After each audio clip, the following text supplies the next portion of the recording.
Hey, welcome everybody to episode 64 of the Coffee and Code Cast, podcast where we talk about neither coffee or code. I'm Kyle Johnson. Hey Kyle, what's up, dude? I'm Mike Sheehan.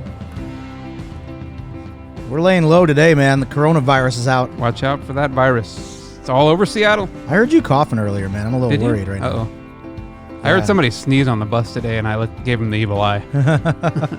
We're safe and sound so far as we know. up here in Studio 5A. Yeah, we're gonna dive into a big topic today. I want to leave room for that. We're gonna talk about some crisis situations we've been through in the last week and a half in the office here. It's been kind of crazy, so we're gonna dive into that a little bit. The topic, we're gonna talk about the coronavirus and all the impacts that's had on things like our mileage run status. That's a big hit on the mileage run status. It's going to be, yeah. And on the old stock market. So all the types of things you'd come to expect here. Oh, God, I didn't tell you this. We have a spin update, too. Hell yeah, spin update. Coronavirus has an impact on that, too, as you'd it's imagine. going to be a bad update, then. It's going to be a bad update, but that's coming later, too. So, well, good to have you here, man. Yeah, welcome back to the show. It's been a while. We missed a week, right? Yeah, we took a week off. You were in Denver. And whatever, I think that was what was happening. You were in Denver, right? Yep. Something feels a little weird on my side. I don't know if it's like... Are we recording? We are recording. Just feels a little funny. Sounds a little funny. I don't know. Oh, you're getting some funny...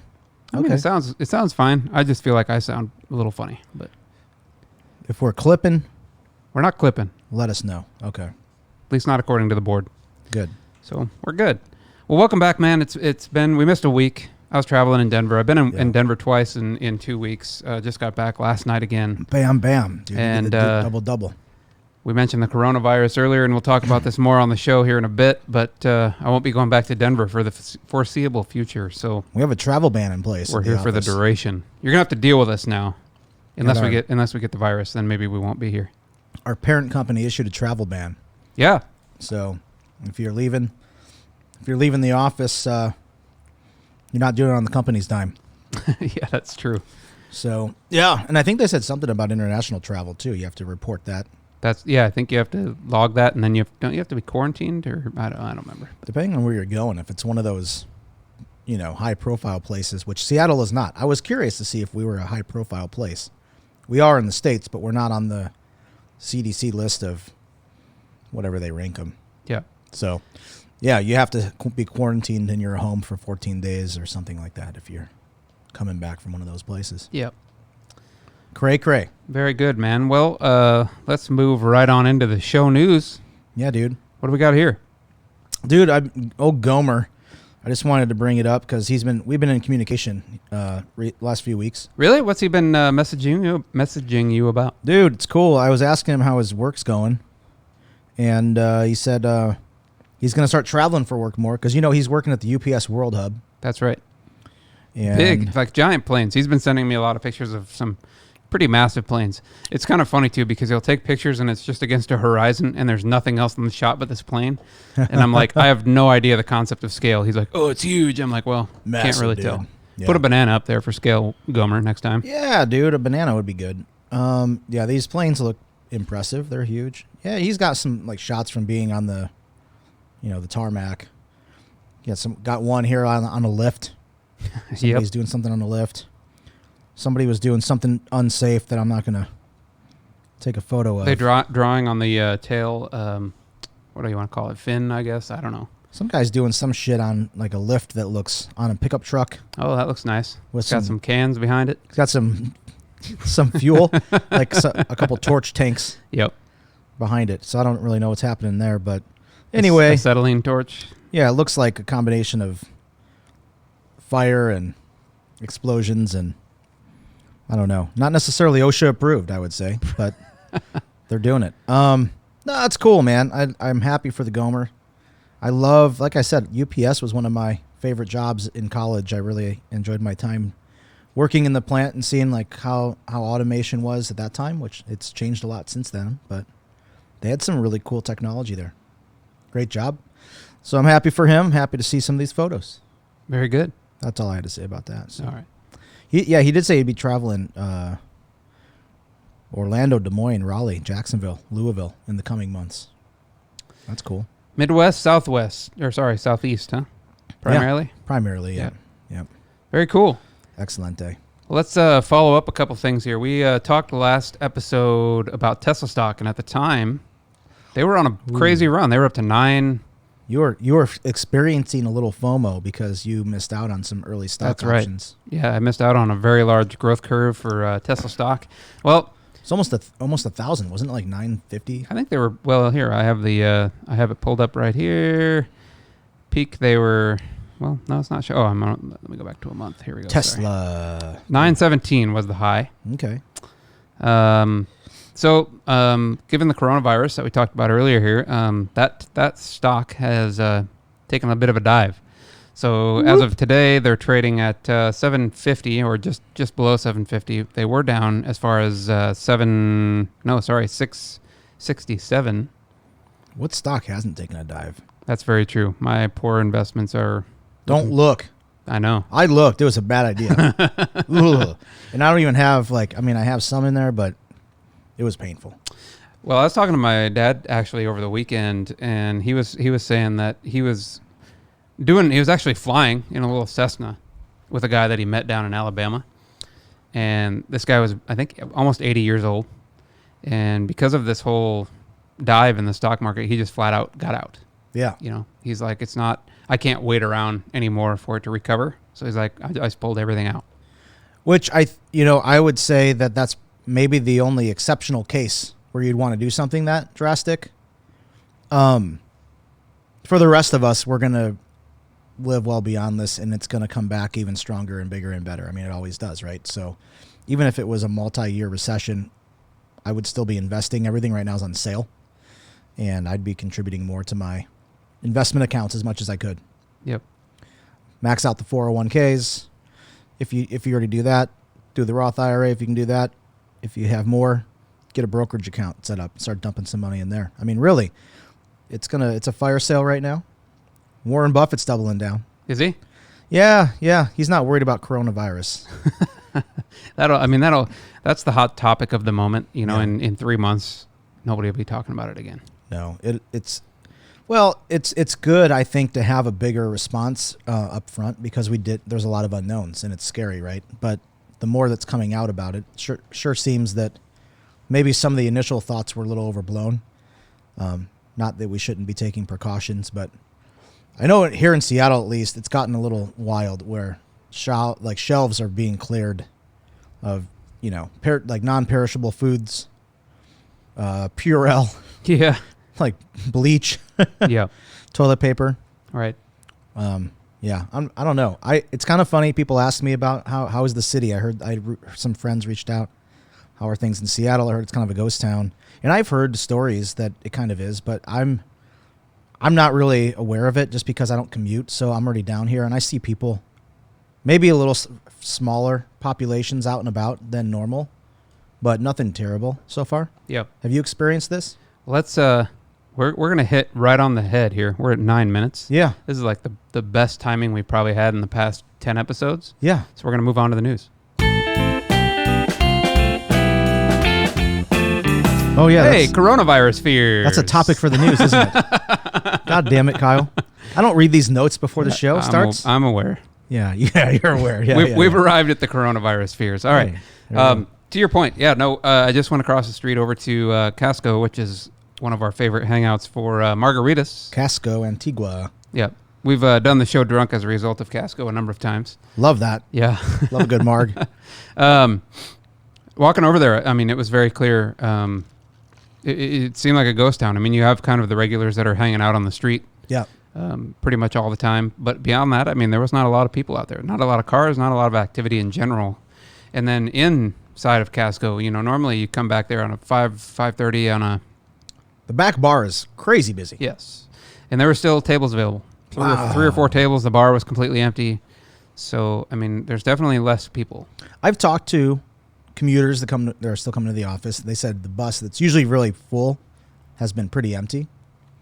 Traffic seems light just looking out the window for a Seattle rush hour. Seems a little light to me. For midweek. And exactly. And the fuel meter is the only meter I can really gauge. I was over there earlier today for a White Claw pre-show. And it was pretty thin. Now, Q-Dub, we have some people traveling right now that, they already had their travel booked before the ban. So they are down in Sacramento and got a few people in Ohio at the Cleveland office right now. But there was nobody else, no Q-Dubbers at the Q-Dub table. So I was Slayer came over to help me out because I was a little lonely. You're doing great. Yeah, that's what he said. I was not so great before, but he came over for a little bit.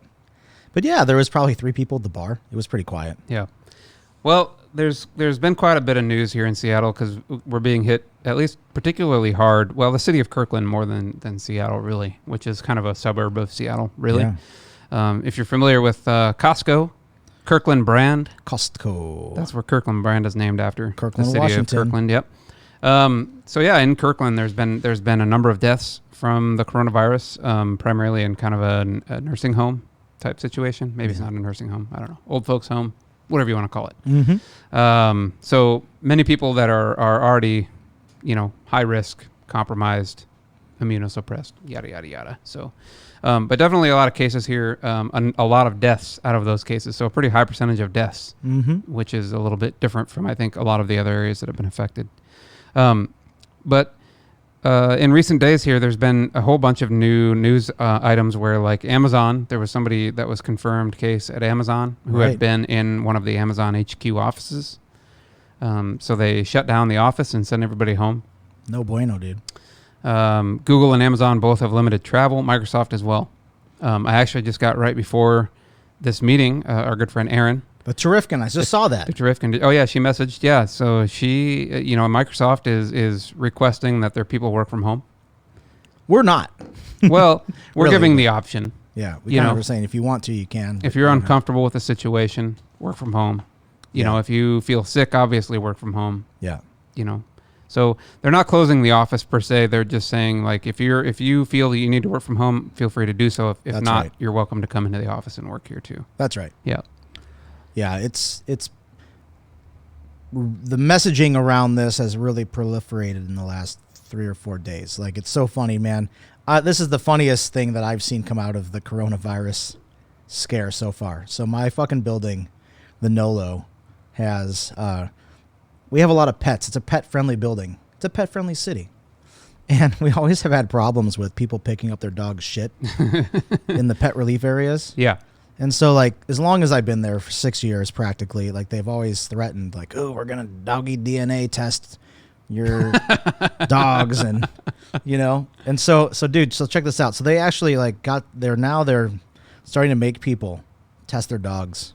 Are they really? They are, because people do leave a bunch of shit on up there. It's pretty bad. So they're going to go DNA test the shit and say, like, oh, that was your dog. Yeah. What they want to do is, like, swab your dog's mouth, and then they'll have him or his or hers DNA in the registry. And so if someone leaves a big pile, like, on the turf, then, like, the maintenance guy has to go get a little sample, send it to the lab, and they'll, like, tell them which dog. Oh, that was like fucking Cuddles. Cuddles the poodle left a big shit up there. That's amazing. That is amazing. Isn't that incredible? The technology today, this day and age. And so they fine them. Like, it's a big fine. It's like a $200 fine. I don't know what it is, but it's big, so you don't do it again. Yeah. But that's postponed. That's been postponed. So this was in the elevator. This was in the elevator the other day, dude. Postponing the Stadium Place Poo Prince event. Dear valued residents, based on concerns about the COVID-19 outbreak, and in an abundance of caution, we're postponing the Poo Prince event scheduled for this Saturday, March 7th. We are delaying all resident events for now to eliminate any risks, blah, blah, blah. We'll update you as soon as we have a date confirmed for the rescheduled Poo Prince event. As always, we appreciate your cooperation, and if you have any questions, don't hesitate to reach out to the Stadium Place team. Nice. Dude, it's fucking ridiculous. I just had to save a picture of that because I thought that was the funniest. Can't get your dog's DNA tested this weekend because of the coronavirus, so be safe. Yeah. Safety first. I'm happy that they're taking the high road there. That's very good of your building. Yeah, that's nice. Way to have your best interest in mind. Yeah, but we have a travel ban in place. A lot of these companies are, but there's been a lot of messaging this week. Like our building has sent out a few notifications. Some other organizations that I'm a part of in the city are sending out notifications. So, yeah, it's starting to quiet down. I did go to a movie last night, and I have to say that there was like 3 people in the theater. So it was kind of nice. Like, my strategy is everybody stay home, and then I'll kind of run around town and do the shit that I want to do without all you fuckers out there getting in my way, man. Like, the line at Mickey D's will be a lot shorter now. Oh boy. The theater line will be a lot shorter now. There's nobody around. So it's kind of a win-win for me. Well, the crazy thing is it's affecting business, right? The economy's down. All the economy's down. Why is the economy down? It's because it's affecting production primarily, right? Production of manufacturing, Yeah. especially, and we'll probably talk about this here in a minute, but, Chinese made goods. My Right. Spin coffee maker. Spin coffee. It happens to be made in Shenzhen, so we're kind of fucked right now. Oh, man. Yeah, that's Screeching halt. That's the Spin update for you. Let's get in. Okay. There's no production happening. That's the update. Effectively, yeah, I didn't want to cut you off. We can come back to it after No, I this. want to hear it. Everybody's clamoring for the Spin update. I mean, it's funny because even We need like a brewing sound effect or something. So that can be like whenever we go into the Spin coffee update, yeah, we have the little brew sound effect or something. kind of like in Comedians in Cars Getting Coffee or something where they have the barista. You ever seen that before? No. Jerry Seinfeld has his own online series called Comedians in Cars Getting Coffee. And it's a cool format. If you haven't seen it, he will pick up, instead of like you coming to the show, like Jimmy Fallon or whatever, Tonight Show, Jerry will pick out a car that embodies your personality, and he'll pick you up in his car and then take you somewhere to get coffee. Okay. So, and then it's an interview format, but it's like you talk in the car, you talk at the coffee shop, and then they always have these little like stock images of someone making an espresso and Okay. the steam coming off the Yep. fucking thing. And yeah, but Maybe that's what it could be. It could be the like, yeah, right? spin coffee update. Yeah. Yeah, blah blah blah. I mean, this is the funny thing, dude. Look at this. It's paragraphs. Paragraphs of bullshit. Oh, Photos of photos of people with the coronavirus. analyzing the automated test. Yeah, that's right. Oh, the quarantine. Oh, the spectrogram. I mean, it's fucking stupid at this point. But yeah, the production facility reopened its doors on February 10th. So as you recall, nothing's happened this year because Chinese New Year production shuts down in January for the holiday. So that happens first. They had a 2-week break for the Chinese New Year. Blah blah blah. But then nobody told us about. Spin didn't tell us about that. The production facility reopened, but not all workers are able to commute due to government restrictions in certain areas. Most factories are not at full capacity. They're doing what they can. It's unclear how long the delay is going to be. The first half of batch 1 supposedly was delivered. Remaining pre-orders are on hold, and rollout quantities have been temporarily reduced.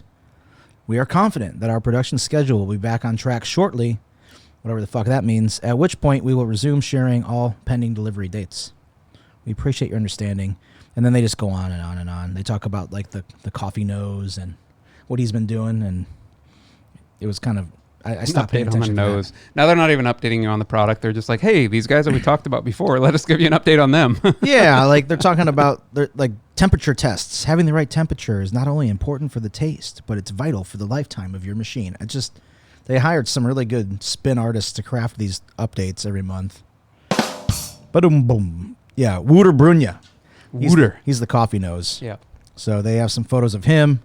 Dude looks like I would imagine this guy looks like someone who's been on like crack cocaine, like flying off of walls. Like, look at this tray of like 9,000 espresso shots. Holy shit. I can just see Wouter. They're like, Wouter, you're not leaving until you fucking down them all, dude. Good coffee, man. Crazy. Yeah. That's a great update, huh? So the update again is that there's no update. Here's how bad it is. Later on, down after the coffee nose and all this other shit, they talk about Jira. Like, they brought up Jira, issue tracking software. Yeah. On the more administrative side of things, we are happy to announce that we've implemented Jira into our day-to-day workflow. Oh, hey, congratulations. like they're really scraping the bottom of the barrel. Hey, we recently replaced the toilet paper in the fucking factory bathrooms. Like, there's just nothing here to talk about. So it's going to be a while. The coronavirus, unfortunately. Yep. I don't think the coronavirus had any impact on delivery. I think this thing was already going to be another 9 years out. So the coronavirus is a nice way for them to kind of excuse themselves for their own shortcomings there, right? Something else to talk about in the marketing material there. That's what I would say. Yeah. Hey, in another news, we've added HSA spending plan to our employees' accounts. Hey. Oh, yeah, they did talk about hiring. They did hire some really? people, yeah. I don't know what they're doing because nobody's building anything over there, but they hired some people. Yep. That's impressive. That's funny. Are you watching the notes or comments, rather? Yeah. Okay. Yeah, we got Lex is on here talking about, let's see here, different feeling in rural Iowa, fear of keeping PPE available for providers at clinics and hospitals. I have heard that in the news a lot lately, like stop buying masks. They do not buy the masks. We have a shortage. the federal government, I believe, contracted 3M to make like an initial 30 million masks per month Is that right? to try to bring in some more additional supply because they're flying off the shelves. And are ineffective, by the way, is everything that I understand. Doesn't work that way. Yeah, doesn't help, right? They might be effective for you if you are showing symptoms, Mm-hmm. right? Contain the cough potentially, that sort of thing. But you shouldn't be out in public if you Stay have home. symptoms of that kind of shit. So Yeah. Again, you shouldn't need it. And I think from everything I understand too, the standard dusk masks that you might wear for various stuff like that, not effective for these types of particles. Like you need the serious respirator type Like masks. the N95, something more beefy because Yep. they go through these regular masks, right? Yep. The particles are too small. They Yep. fly past the protection there. Right. Well, hey, man, I heard if you gargle bleach, it'll help. So Okay. Don't gargle bleach, please. No, don't do that. that is not like professional medical advice. So The Coffee and Codecast has nothing to do with medical advice, so don't listen to any of the bullshit we say. it was on John Oliver, dude. He's like just pointing out like there's some preacher asshole that like what has one of those like tele whatever 900 numbers Yeah.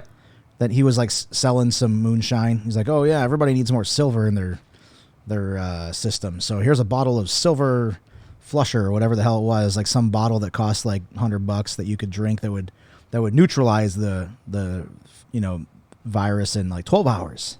I mean, just some ridiculous, crazy crap being hawked out there. Hey, I mean, bleach will probably kill the virus. It'll kill you too, dumbass. Yeah, exactly. Speaking of which, I was just hearing a story this weekend, and I don't have all the details. I should see if I can find it. It was about these kids that wanted to do this cool prank where they had a pool, and then they flooded the pool with 50 pounds of dry ice. Oh, I heard about this. Did you hear about this? It was a hot tub, I believe. Oh, it was a hot tub. Okay. And people, go carry on. Yeah. So they wanted the smoky effect, right? Yes. To make it look really cool. Mm-hmm. And then later on, and I don't know the circumstances around it, but a bunch of people dove in. I think it was a pool because I think they all jumped in or dove in, not knowing what the effects of this would be. And effectively, it knocked them out and they drowned. So I think multiple people drowned as a result of this stunt. It was crazy. I was just like, holy shit. Well, dry ice, I didn't know this. I didn't know what dry ice was, but it's a solid form of carbon dioxide. Okay. And so I don't know if they jumped in or if they were already in and the ice was thrown in, but however it worked, I mean, it released a massive amount of CO2. So it's just like sucking on your tailpipe in the garage at a much more rapid level. 3 people died, 7 more injured due to being poisoned at a birthday party of an Instagram influencer. That's right. It was an Instagram influencer that was trying to get, some cool post, cool looking picture. Dry ice thrown into the pool. They wanted to create visual effects. It was a Russian influencer, so yeah. Well, carbon monoxide is the real fucking killer. So what is the difference? Yeah, dry ice creates a heavy vapor when it meets water, but particularly in poorly ventilated areas such vapor can cause high carbon dioxide levels in the blood. So yeah, I think you pretty much nailed that. Okay, yeah, crazy. Yeah. Wasn't in our little show notes here, but I heard that story and I was just like, wow, that's crazy. Because like, I could see as kids you doing that kind of stuff. You know what I mean? And not really knowing. I wouldn't have known. Right. You just think, oh, this is really cool. I'm going to jump in or whatever, and like not think about the effects or the possible repercussions of what's going on. Hey, with it's the just reaction. ice. What's the big deal? Yeah. Yeah. Crazy. Yeah, that's sad. That's unfortunate, man. That is very unfortunate. Don't buy mass at the store. Don't gargle bleach. Don't throw dry ice into the fucking hot tub. We're full of good advice today, buddy. And that's not my professional opinion. Or Yep. my advice. That's just my opinion. Don't get the coronavirus either, because then you're going to go to quarantine. Yeah. Well, I was kind of excited about that. Like I said. About quarantine? well, sort of. Like, because what was the policy? The policy was like if you go to those, I forgot what they called them, like level 2, level 3. Oh, you're talking about the business travel Yeah, policy. that's Yeah, right. Yeah. If you go to some of those places, then they said, I thought they said something like if you go international, you need to at least notify HR, and then if you go internationally, period, that they want you to stay at home for 14 days just as a precaution. So I thought, well, that'd be fun. I would take a little trip international. I'd go across the border. I should just drive up to Vancouver, come back, and I have to stay home for 14 days. Little self quarantine. A little self quarantine, dude. Yep. Work orders, man. It's not my rules. Work orders. I mean, at this point, you can stay home anyway and work from home. So that's what Michelle was saying. She's like, can't you just work from home anyway? I was like, yes, but it would be easier if I had a work justification for it. There you go. Yeah, well, yeah. Yeah. Oh, my goodness. Well, that's fun. Yeah, it's been all over the place. It has been a bit of a ghost town, I guess. But I don't know, man. Maybe I don't take these things too seriously enough, but it's been business as usual for me. I haven't noticed any difference. I'm still doing the same shit. I mean, have you really changed any of your routines at all? Are you washing your hands a little more? I would say I do it more thoroughly. Mm-hmm. And maybe think about it a little more than I used to. But I'm a pretty good hand washer generally anyway. Yeah. I had one of the guys in Denver ask me about this and was like, "Are you concerned about it?" And I was basically telling him not for the most part. The thing that would concern me the most is if this really got widespread and overwhelmed the medical system. That's concerning. But beyond that, for my personal health and safety, I'm not necessarily overly concerned about it. Most people our age and health and that sort of thing, it's not really affecting too heavily. I even read an article online from somebody who had it, was kind of blogging their experiences with it day to day. And aside from, kind of cold and flu symptoms that were generalized, and not real strong, the only other thing they mentioned is like maybe a little tightness in the chest, but like not a hard time breathing or anything like that. Yeah. And said it was like no big deal. So generally speaking, I'm not worried about it. I'm worried about it for, parents, grandparents, pregnant people, Sure. those types of people. Higher Obviously risk it's concerning, but for myself personally, I'm not that concerned about Quite frankly, there's the amount of alcohol that flows through this office building. I think everyone's got a pretty big immunity there. it. I don't know that's going to help you. Just another vodka soda, kill it. That's called suppressing your systems more than I got that cleansing. confused. Yeah. I took the wrong medical advice there. My bad. What about you? You're not worried about it. You're going out. Like you're getting out more than before. Yeah, I wouldn't say more, but I'm not really changing my habits much at this point. I'm still going out. I don't know. I'm also washing my hands more, like you said. I'm more aware of that, trying not to touch my face as much. Yep. I would agree with that. So there's an awareness that's come with it. But as far as my daily routine or the habits in my life, they haven't really changed much. I still go out. I still walk back and forth. Another thing I can tell you is, for backpacking, I bought that big-ass box of Purell wipes. You remember that? Oh, yeah. I have Dude, some of those. That's paying dividends because I'm using those like a mofo. Nice. So I throw a bunch of those in the backpack when I travel. Yep. When I get on the plane, I wash my hands. I wash everything off. Yeah. Um, That's good because the planes are fucking nasty. They are pretty gross. But yeah, I mean, aside from that kind of stuff, there's really not much I can do. I mean, like I said, I did give somebody like this. I didn't either. I just kind of looked up when somebody sneezed or coughed or whatever on the bus this morning. So I'm probably more cognizant of those types of things, whereas before it wouldn't have bothered me. Yeah. I think my wife did the same thing this morning. It's allergy season as well. Oh, yeah. So she was sneezing and somebody kind of gave her the stank eye. But how's that? This is a follow-up piece, but you had a year ago or so, you had bought a really nice HEPA filter fan kind of a thing for the... How's that? Does that help still? Is that good? Yeah, that was part of what I dubbed the year of sleep for the wife because she wasn't sleeping well. Oh, yeah. Okay. And so I did a number of things. I got her, she got herself actually like silk pillowcases. Nice. That's fancy. What else did we do? We did the weighted blanket. Oh, yeah. Okay. Yeah. We did filters in the room, in the bedroom, and in the house both. So I've got two different ones, both from Blue. Okay. And I think they are great. I mean, the amount of crap that I see so it's two stages. It's got like this, what do I want to say, cloth filter on the outside that kind of filters big particulate. Yeah. That can just be pulled off and washed. But even that thing alone, the amount of shit that gets caught up in that is pretty disturbing. So really, I think it's definitely doing good work. But she's still having trouble sleeping off and on. So I don't know that it wasn't the smoking gun. Yeah. But maybe it helped a little bit. Sure. It's got to be helpful, not breathing all that shit in. What else can you do, man? Can you turn to the marijuana? Does that help at all? I don't know if she would get into that or not. Should we give her a call and ask her about it? Maybe. I'd be curious. I mean, like you get some of that indica in there. Are you connected here? We can give her a call and see what She's probably her feelings are on waiting here. for her to flip me off online. That might happen too. Yeah. I don't think I have this thing set up here. Oh, that's too bad. Yeah.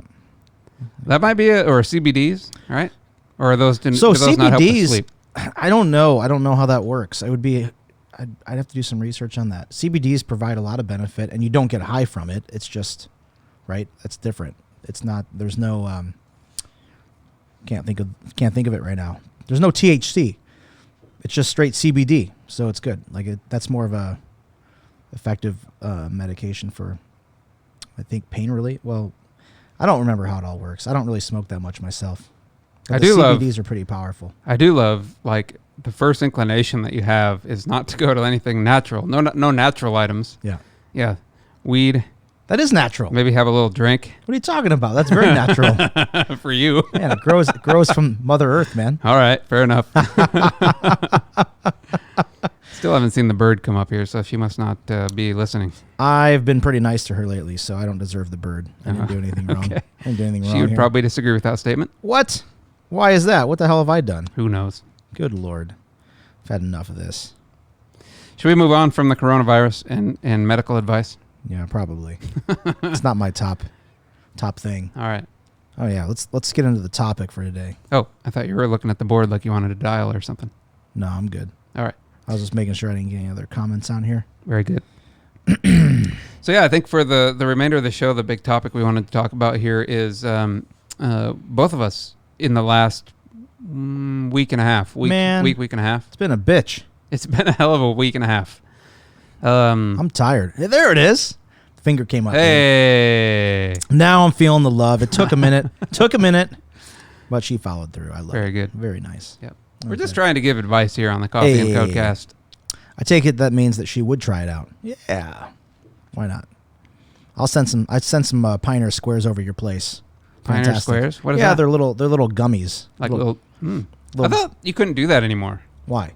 I thought like candies and that sort of stuff was kind of banned because of its like appeal to kids.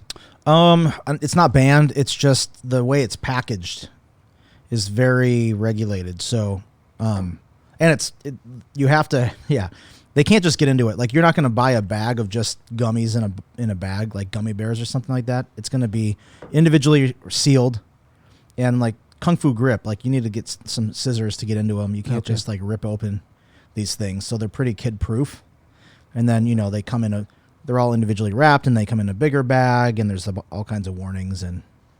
Yeah, see, I don't see this working because now she's got to have like a scissors by the bed to like cut them open, and this is just like too much of a process. Oh my goodness. I just think that it could help. Like I know, some of this stuff that just like, the indica, they say in the couch, right? In the head kind of a thing. Like it's really knock you down. Yeah. And it feels like you got, talk about the weighted blanket. That's why I thought of it, because like just doing some of that, if you're on the couch and that thing hits in, you're not getting off the couch, man. It feels like someone put like a couple like 10-pound plates on your fucking quads. Like it's heavy to move, and it just kind of, you sit back and just, there you go. I can tell you the weighted blanket is the same effect, man. Like I get into bed and if I have that thing on me, I can't roll over. I'm not moving. It feels like it's a workout. There you go. Yeah. There you go. So it's supposed to be comforting though. It is the idea, right? And it's supposed to reduce anxiety. Yes. It's kind of like if you think about if you've heard of like thunder shirts for dogs during like fireworks and all that kind of stuff. Same kind of concept. That's a big deal down here because with the fireworks that go off at the stadiums or the cannons that go off, the dogs have a hard time with that. Do they have policies about that at the NOLO? They don't have policies about that, but I'll tell you a funny story since you asked. There's a Pioneer Square committee. That's the neighborhood, right? There's a neighborhood alliance, and this was probably 5 or 6 years ago now, but 5 years ago probably. We were participating in their events, and they would come up to the building once a month to talk about issues and around the neighborhood and, the usual stuff, restaurants that are opening and closing and that kind of a thing. And there was some member that was adamant that something needed to be done about the noise levels in Pioneer Square because her dogs were, quote, going apoplectic, which, anytime like cannons would go off, the dogs would just freak out. And so what she was doing was like for all the Seahawks home games would just like take them to a hotel somewhere else out of the neighborhood. Wow. And so started this petition, wanted to like petition CenturyLink to like change the cannons to like a bell or something like that. Dong. I bet that went over well. Ding. Yeah. Touchdown. Ding. Like, I don't know, man. I just feel like there's some things you just have to know in the neighborhood. Like, you're going to find a bum taking a shit sometime. Like, that's going to happen down here. And you're going to, like, find cannons going off and fireworks going off at the stadium when someone scores a touchdown or whatever. Like, it was just a little silly to me. But, you know, I hate to see dogs suffering. I'm not trying to advocate for that. I just think it's a little bit much to petition the football stadium that you chose to move in right next door to be quieter on game days. Yeah. Speaking of places to live, and I don't want to delay the topic here too much, but I want to jump into that just a little bit because you have some big things in the works. We'll find out here soon, dude, in like the next day or so. Yeah. I put an offer in on the condo today. Hell yeah, man. I'm pretty excited about it, dude. I've been very anti-buying in Seattle for 7 years. And let's be honest, I wasn't prepared to buy for most of those years because I was paying off debts and doing other things, right? But yeah, I think to sum it up quickly, there's not a lot to say yet because it's still kind of in the works. But, you know, through the goodness of this company and all the good things that have come to us from the acquisition and other rewards, like, you know, I've been able to save up some money and do some things. And it's gotten to the point where I'm single. I don't have any tax deductions other than like the standard deduction. And I'm renting. So, like, you know, I'm paying a lot of money in taxes. I don't have any assets really. I have the rental property in Nebraska still. Otherwise, but that's not a tax deduction of any kind. That's extra income actually because I paid it off. So now I have that extra income that I'm paying tax on too. And with job being as good as it is, I mean, I'm in a good place. You know, got the promotion, enjoying management. Prices aren't going to get cheaper. So I just, you know, I've been keeping an eye on the condo down the street for really since they opened. And yeah, it was kind of cool. Like some of the prices came down from the initial offerings. So I think they have a bit of a glut of inventory over there they're trying to get rid of and had some more attractive pricing relative to the market. I mean, it's ridiculous, but it's still appealed to me. And I thought, hell, if I have a chance to do this and I can afford to do it, then maybe I should check it out. And so. Still, relatively speaking, it's expensive, you know, to other cities, you know, but absolutely, but also the rate, right? The rate is really good. Rates are good. Interest rates. Yeah, damn near 3.5%, which was really good. So that helped a lot. And you know, like I said, it's a new building. It's a new condo right by the stadium. Nice water view. Small, you know, but very nice. Like the finishes are really nice and it's a bit luxury. So I like that. Very good, man. So we'll see. It's funny that things like this come in pairs too, because like we're doing the same thing. We're looking at possibly selling our rental house. We're evaluating the idea of that, taking the equity that we've been lucky enough to acquire through that, and move it on to, you know, another home that might be in a warmer climate. More to come on that, but very excited for that. This year has been particularly bad on the SAD. The seasonal affective disorder. Yeah, exactly. This Seattle, you know, I've been here, gosh, probably 11 years now at this point. Mm-hmm. Winter never bothered me. Yeah. Until this year. This year has been particularly difficult. Wow. Yeah. Really? So, definitely looking to find somewhere where we can get away for a month or two a year, potentially. Yeah. So, yeah, more to come on that, but definitely interested in finding something that we can pick up in cash. Yeah, dude. It's pretty cool. I mean, I didn't mind the weather the first few years here, but it does wear on you over time. And it's not because it's difficult. It's not like Midwest weather, right? It's just that it's always gray every day For months. Yeah, 7-8 months. Now, I feel like we've been particularly fortunate this year. We've had stretches of sunshine. Like last week was pretty good. So I read an interesting stat about that. There was a period up until 2 or 3 weeks ago. Yeah. That ended it. But from then, there was a period from early November, mm-hmm. all the way to what would that be? Mid-February, mid to late February, where there was no day in that entire stretch that it was entirely sunny the whole day. Yeah, I believe that. Yeah, You might get a pocket, maybe 30 minutes, maybe. Yeah, I'm not surprised by that. and a lot of rain. So like Seattle's known for rain. Like that's what everybody thinks about it being gray and rainy. Yes, it's rainy, but it's kind of like just pissing, right? It's not like downpour. It's the old mister at the produce. Right. Yep.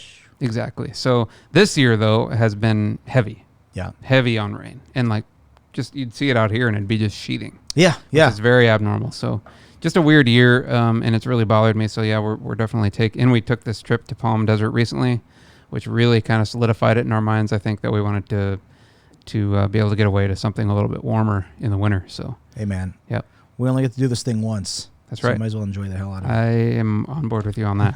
Well, I think that's how it kind of prompted me, too, because we talk about these things a lot. And so when you started mentioning some of this stuff and, I like the idea of this, maybe having it in our place, I was similarly thinking about that. I was like, I have a friend that's, in Vegas right now, and I thought maybe I'll check that out. Like they have condos that you could get relative to Seattle's market pretty cheaply, inexpensive. And Vegas is on the rise right now. You've got hockey, football, blah, blah, blah. But you don't get the same benefits. If it's a rental, you got to have more down. It's a higher rate for financing, and you don't get the tax breaks. And I thought, like it would sure be nice just to have a place of my own here, since I don't anticipate leaving anytime soon. And I really do like Seattle, and I travel a lot. So, I think that's the thing. It's easy for me to travel in and out of SeaTac to any part of the country or the world or whatever, for that matter. It's easy. So why wait?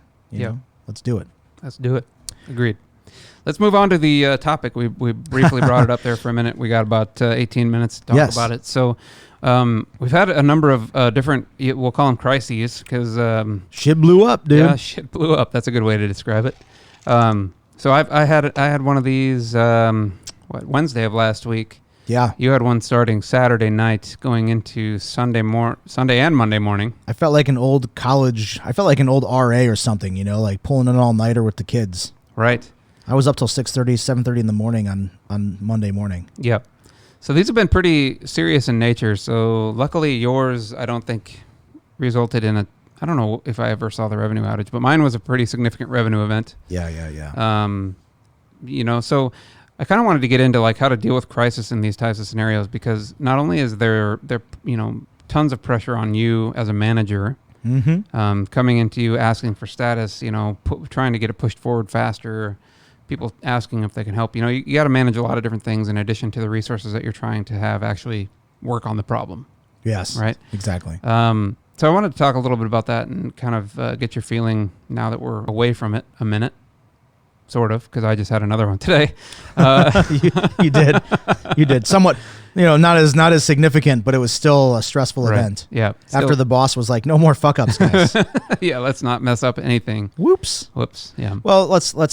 I think it's safe to say, like, without giving too much away, that this is one of our busiest months of the entire year.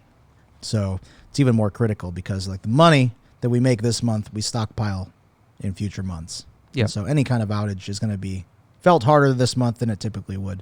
Not that that's ever a good time to have an outage, but right. We feel them this time really hard. Yep. Any kind of impact to a production system now is particularly bad, just due to the amount of traffic and revenue that can be generated here. So, but the thing that I found interesting right away, dealing with the first outage, is once the pressure really kind of becomes pretty strong due to the outage. Like the first thing that happens, at least in my view of what I saw, is a lot of the things that maybe came very easily or naturally or were done before suddenly start to break down. Yeah. Right? Like processes break down, communication breaks down, and like people start skipping steps because it's just a frenzy to like squash the fire, basically. Yeah, absolutely. And I think we've done a pretty good job of improving on this, especially coming from earlier outages that we had with the other project, last summer, earlier this year. Like the communication breakdown, you have to have a good communication plan, and we didn't have a good strategy. And so what we found was happening was somebody would sound the alarm, but it wouldn't be like pulling the fire alarm in the building. They would just instead like yell at somebody across the hall, like, hey, this thing's not working.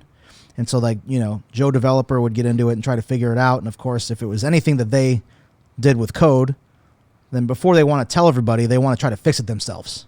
Right. Working in a vacuum. And so we have these silos where there might be 3 or 4 people or groups of people kind of working on the problem independently of each other, and one group is not talking to the other. And so it exacerbates the problem. People are doing the same work, across the board, and we're not getting any forward progress. So that was a big one that we had before, and I think we've done a nice job to say, look, here's our policy. You have to sound the alarm. You get 15 minutes to figure it out. And if you can't figure it out in 15 minutes, then you send this address, which basically pages everybody, gets everybody out of bed. And then we have channels that we all agree that we're going to use. Like you go to this channel on Teams after you ring the bell, and then we go from there. The idea being that you're not going to work in silos. To exactly what you described, you're not going to have 3 different teams, all individually trying to figure out the same problem, doing the same things, not communicating with each other. And it's particularly bad in software engineering because in some cases, the software engineering team can't fix the problem. Mm-hmm. They need support from the DevOps team, from the IT team. And so now you've wasted 20 minutes of engineering time when you could have had, some kind of concurrent plan going with the IT and DevOps team. So instead, now you've exacerbated the issue. That's made it 30 or 40 minutes where maybe you could have alleviated the issue in 15. Makes a big difference when it's peak times. It could cost you hundreds of thousands of dollars. Yeah, and I think we found this in a recent outage that was more focused on some of your teams. There came a point in the outage process where we were worried about the process that we were going down. It was still working. Yeah, it was doing its thing, but we were worried that what happens if this doesn't work? Plan A fails. Do we have a plan A or plan B, plan C? Right. And so being, I think that was an interesting conversation is like at what point or how do you know when that critical point is that you can say like, okay, now this is getting scary. We need to start evaluating other options. Yeah, you reached out to me Sunday afternoon and we're like, dude, is this going to be done in time? And I'm like, I don't know. Yep. But, we need to figure out a backup plan. It started freaking me out, and I don't know, it's not even my stuff. Yeah, because, effectively, it was Sunday afternoon that we were working through this problem, and at that point, it wasn't good, but it wasn't grave. It was recoverable, but the real risk was going to be if the operation didn't complete by 4 a.m., the next morning, then East Coast time, 7 a.m. East Coast time, that's when all the traffic comes in. Think of this like if you're familiar with like Windows updates on your machine and it gets to like 99%. Yeah. And you're sitting there waiting and you're like, oh yeah, it's got to finish sometime. But hour and a half later, it's still at 99%. And you're like, like, oh man, is this ever going to finish? I don't know. It could be an hour. It could be 4 hours. I don't know. So that's what happened. That was a good example of what happened. And fortunately for us, we schemed a plan B that really kept probably a half a dozen or so people up through the night. From 9:30 p.m. to 7 a.m. about working on this plan B. And so at least we had 2 options we were running with, and ultimately we were able to save the system and get it back up online. Ultimately, I think you ended up with 3 options, right? At one point we were running with three distinct options. Obviously, some of them fell off as we moved along. Yeah. But ultimately, it was a good thing that we had all 3 because I think at various points of the process, we were relying on one of those. Yeah. And it just happened that eventually one of them ended up being the clear winner. Yep. But yeah, think about if you took any one of those out of the mix, would we have made it? I don't know. That's the thing. Yeah. It's really hard to say. Yeah, that's right. Like the ultimate savior for us was exercising multiple options and working towards all of them at the same time and pivoting when we hit a wall, because it wasn't just like, hope and pray that this thing works by the end of the night. Yeah. It's funny because like it's in a way it's parallel to what the company has been doing over its course of the last couple of years in diversifying, right? Yeah. You had diversity of options, and because of that, you were able to absorb when things failed. Right.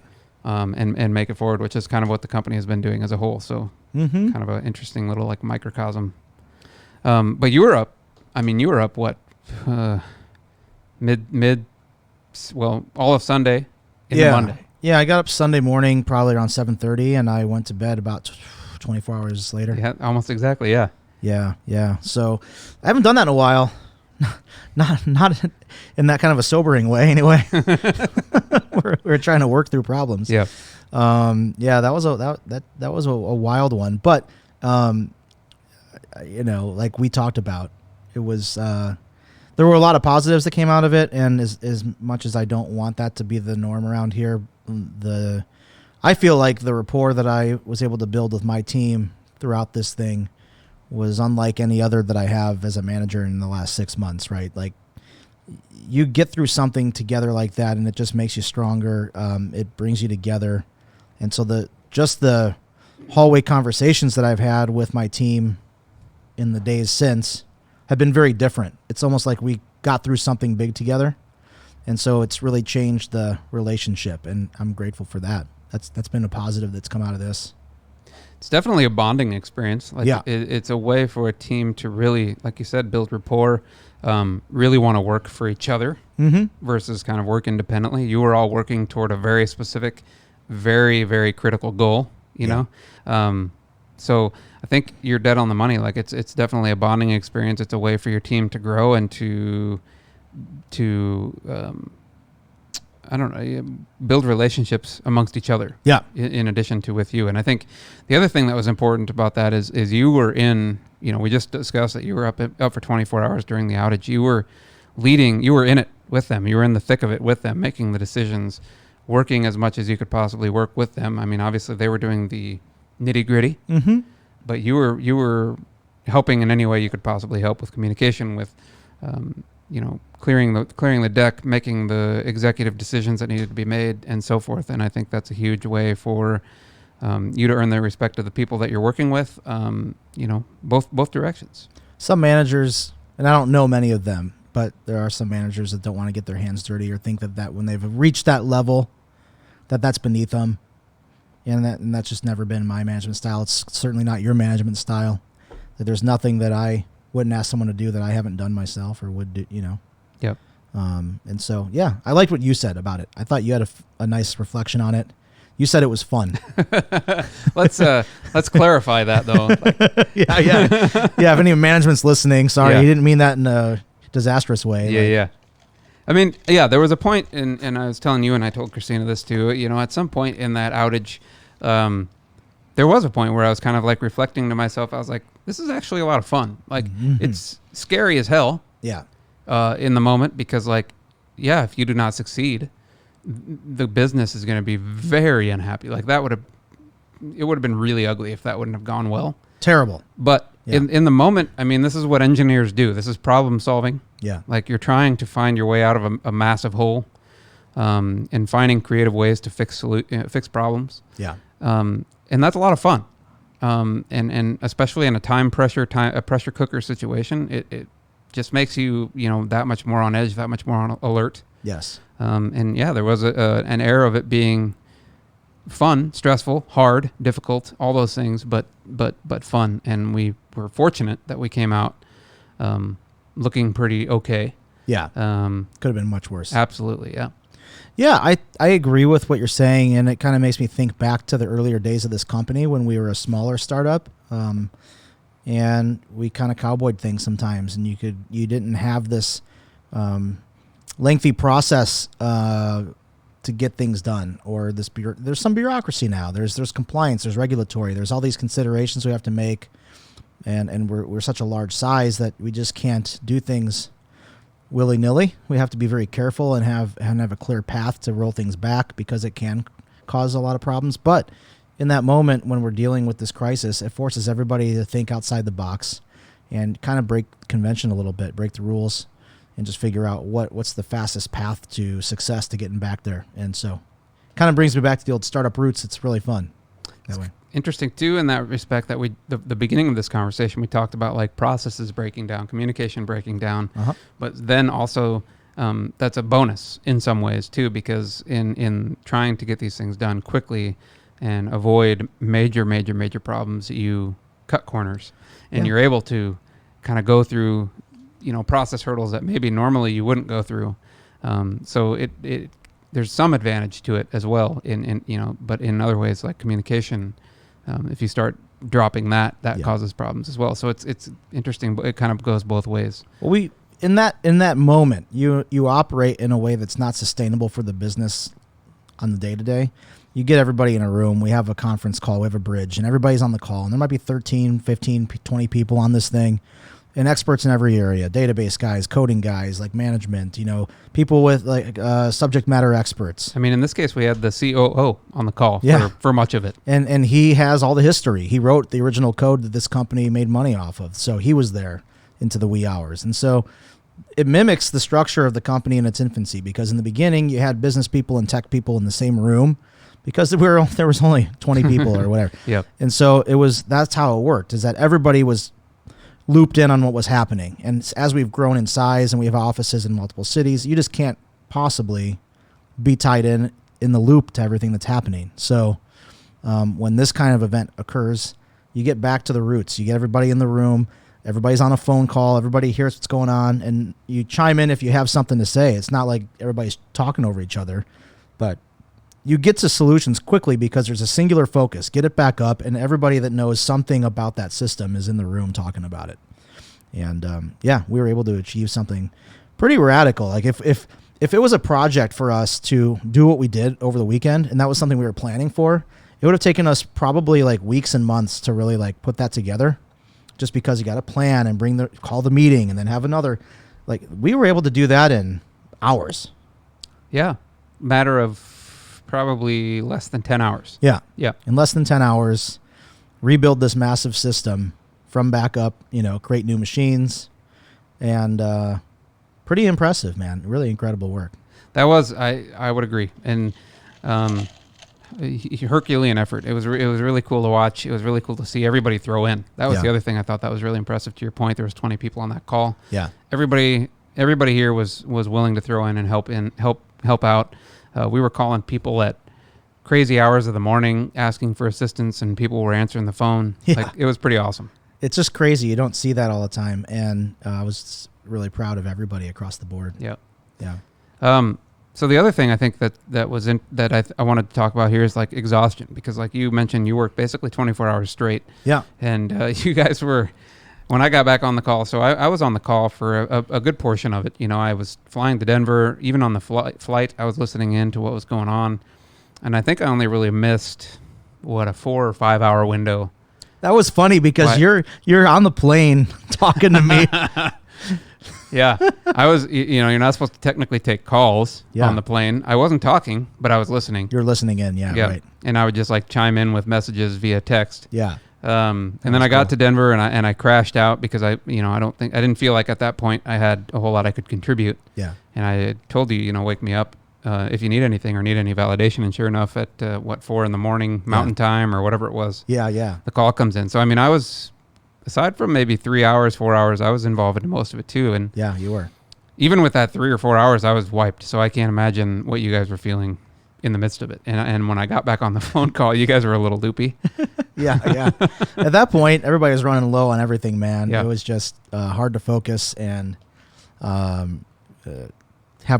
put words together, put thoughts together at that point. But we had made it through the hardest part. So yeah, it was really a impressive accomplishment to have everyone rally together and get that figured out. It would have cost us, I don't even want to say, but it would have been high 6, maybe low 7-figure loss if we didn't get that fixed when we did. Would have been brutal, yeah. Yeah. So I think for me, like takeaways from what have we had? 3 or 4 incidents here in the past week and a half. Mm-hmm. Like number 1, communication rules. Yeah. Like if you're not communicating, then people are going to be all over you. You're going to have all kinds of hurt feelings. You're going to be in all kinds of meetings following the thing. You should be anyway. There should be postmorts and whatnot, but they're going to be entirely different if you're not communicating correctly. And it's very easy for that to be the first thing that drops when you're under a heavy stress load.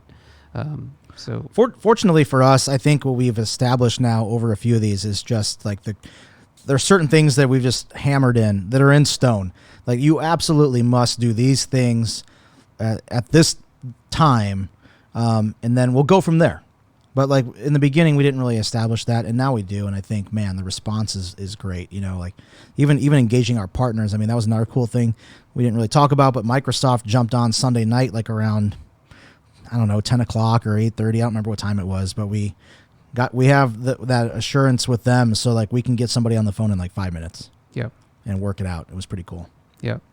The other thing I think that I want to talk a little bit about, we're running a little short on time here, but I think you did it. I think I did. I've hopefully been an example of it, but diving in head first or leading from the front, I guess I'll use as an example or a way to say it. And what I mean by that is like being willing, as you mentioned earlier, to get your hands dirty, being willing to do the job, even if you're managing, being willing to throw in, being willing to be a participant, not just kind of sitting back from, 1,000 feet and saying like, hey, you do this, you do this, you do this, being a part of the action, being involved, being awake with everybody for 24 hours.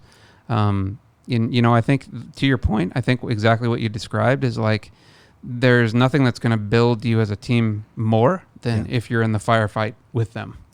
Being banded together and in that kind of a pressure cooker, I think there's nothing greater than the relationships that you're going to build during that time. Amen, man. Yeah. That's good. Well, it's fun to talk about these things, not fun to go through them. After the fact. After the fact, yeah. After I've gotten some sleep. Yeah. It's fun to go back and reflect on that. But those are the things you're going to remember, too. I mean, you're not going to remember a lot of the minutia from day to day, but like those are the things that we remember. Oh, yeah, that time we pulled together and did that pretty cool thing. So that's pretty crazy, yeah. Yeah. Any other parting thoughts? Words of wisdom from the outages? I don't know, man. Don't break shit. Don't break shit. Yeah. Don't fuck it up. That's Scott's line, right? That's right. Or Grant, sorry. Yeah. Yeah. That's right. Well, thanks everybody for joining us here on episode 64, putting up with our missing episodes because we missed last week. Yeah. We're going to try and have Woods on next week. I need to reach out to Woods. So Woods, if you're listening, reach out to me. Otherwise, I'll do the same. Thanks once again for listening. Our artwork is provided by Yerne, the Gentle Giant. Check out his website or his artwork at our website, www.coffeecodecast.com/gentlegiant. Check us out on Facebook, Twitter. Email us at coffeecodecast@gmail.com. Check us out wherever you get your podcasts. And you can see our website at www.coffeecodecast.com. That's right. Go to coffeecodecast.com/review and drop us a note.